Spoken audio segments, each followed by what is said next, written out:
That's recording. It's good. Yeah, on the right side of the house we see some erosion. Corner. Yeah. There's a like a quarter pot forming. That's no problem. It's just common. But the gutter downpipes are emptying quite close to the foundation, and that's a big no-no. Lifts the hydrostatic pressure at that point.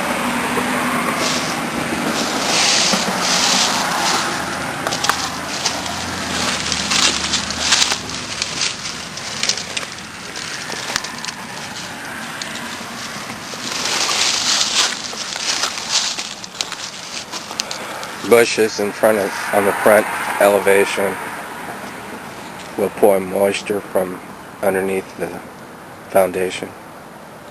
And at that point too, I'd stop the video and Going around the front door.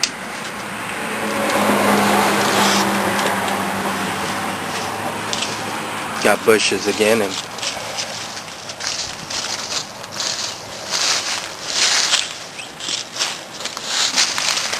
downspout needs an extension, draining close to the foundation.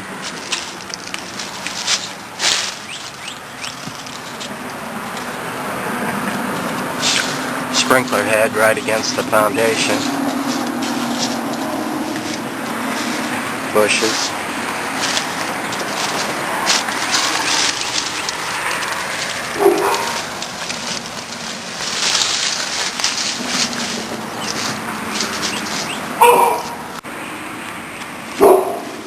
Another downspout. yeah, you've got a post-tension cable end showing.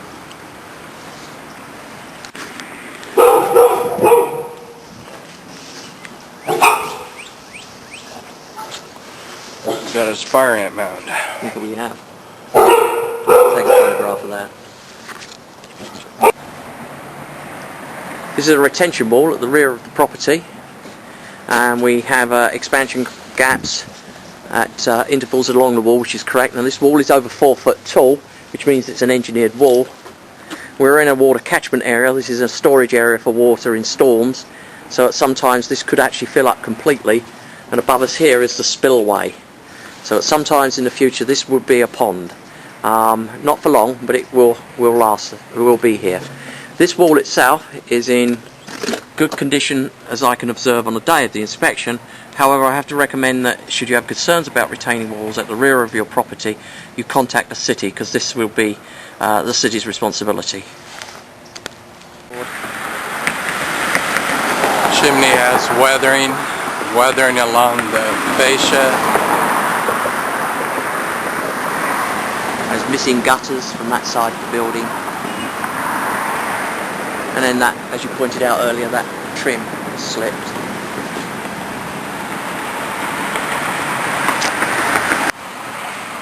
Front elevation. Weep holes are missing above the lintels.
A little bit of erosion on the right side of the house.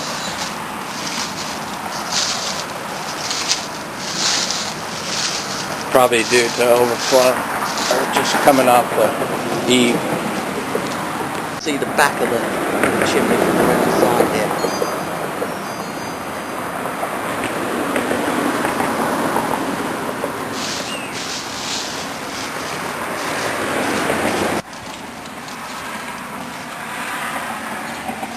Deteriorated caulking along the window on the sides and at the sill.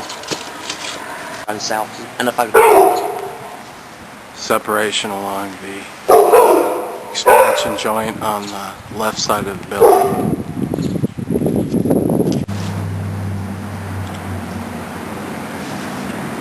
Separation along the west elevation of the home.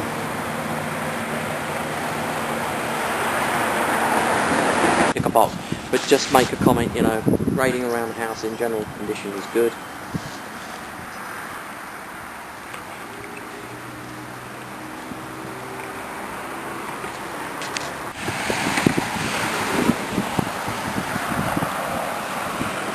Grading along the front of the house appears to be sloping away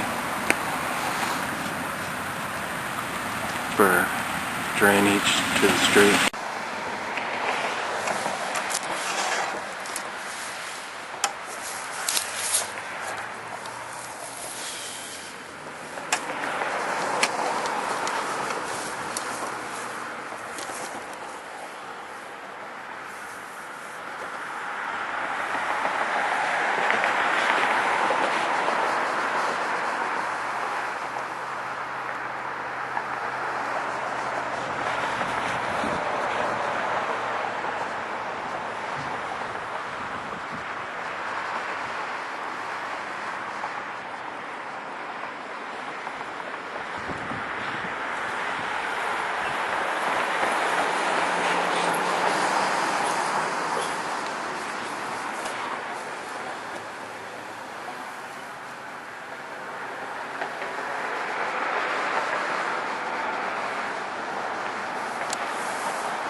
I'm standing at the rear right elevation looking at the roof, and if I zoom in you'll see there are missing shingles, and shingles currently coming and peeling away on the roof. This roof needs some urgent maintenance. Left as that is at the present time, that could lead to the whole roof at this area being damaged in high winds. So, the roof from the ground. Zooming on the penetrations.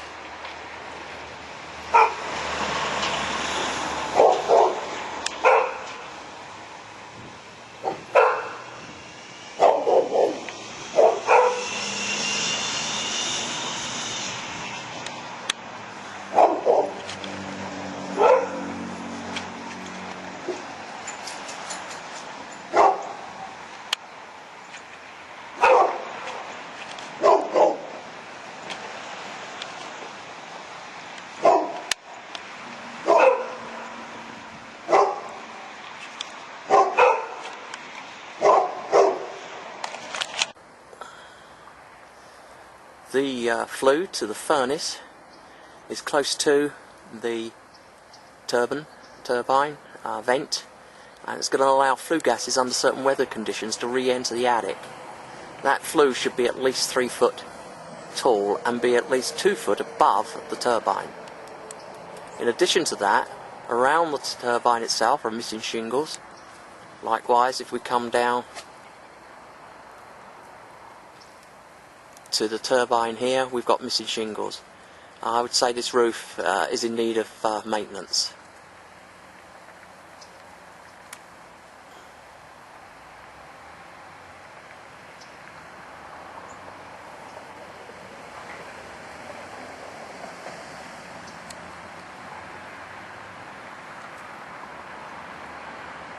The nail heads on the penetrations are not corked.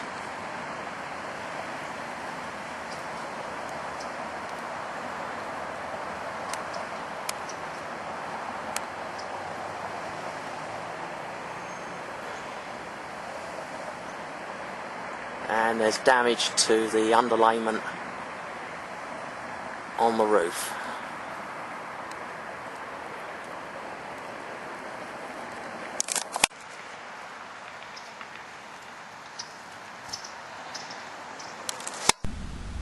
We're looking at the AC units at the rear of the property, and this one is not level. That needs to be levelled. Very easy to do, but it needs to be levelled. You see it's got quite a slope to it. Likewise, this one needs levelling as well. And if we look at the units themselves, we can see here that the insulation around the cold lines is badly weathered and needs replacing. Likewise, around this cold line here, that needs replacing. This is the AC compressor on the exterior of the building, and we've got a maximum temperature today of 55. That means we cannot run the AC units, as they will be damaged if we run them below 60 degrees Fahrenheit. This is the water meter. It's located at the front of the building. There's also possibly a isolation valve at the front of the house itself, although I've not been able to find it. They often get buried, but there could well be one there. Up here we've got the clear outs for the drain line. There are 2 of them, yes, and there is the valve for the isolation valve for the house itself.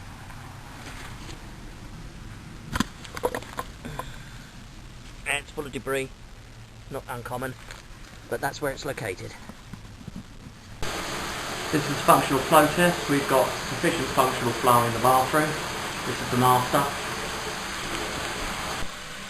The hot line and the cold line are reversed on this faucet. Tradition has it, standards have it, that the hot line is always on the left. So when we turn this to the left, it should come through hot, but it doesn't. It comes through cold. This is the furnace serving the downstairs of the building. It's fired up. However, I could not get the other furnace over here for the upstairs to fire up. The programmer didn't allow me to do it. There's no instructions on it, so I couldn't test the furnace in the upper part of the building. In addition, we've got a problem here. We've got cables passing through the cabinetry that are not bushed. Garage door test.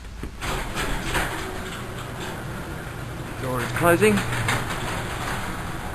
got trip sensors. They work fine. All the rollers are in the rail, and the rail is in good condition. This is the electrical panel.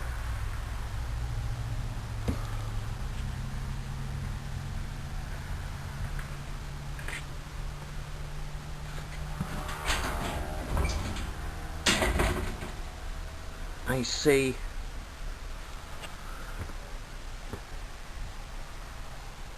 okay, it's bonded.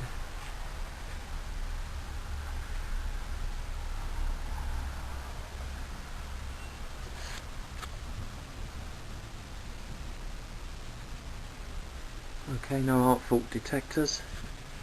Let's go and look at the This is the grounding bar for the house. This is the AC unit. We're looking at the maximum fuse size. Maximum fuse size is 50 for that unit, and let's look around here. See what our maximum fuse size is here. Maximum fuse size is 30. 50 and 30. We have two water heaters. One on the right hand side. As you look at it, it has not been working for a long while. The combustion chamber has got a lot of spiders' webs in it. I'm not going to investigate too much because that could be a brown recluse, and I can't get it to light. It's not heating. So one water heater here, which is on the left hand side, is rusting and is in need of repair and replacement. The water heater on the right hand side is in need of repair and replacement. I would condemn both water heaters. They need replacing. There are no sediment traps on the gas lines. The attic steps are incorrectly installed. You can see here how they bend out. That needs adjustment, otherwise they can break. We're in the attic. There's damage to this joist here. It looks like it was damaged when it was installed. That needs to be strengthened. I'm looking at the rear elevation of the roofing system, and we're looking at the attic, and you can see up here that the rafters have separated from the centre beam, and there's separation all the way up here.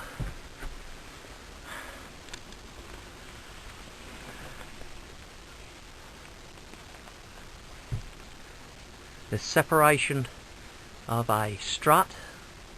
Looks like some sort of minor repair has been made to it at some point.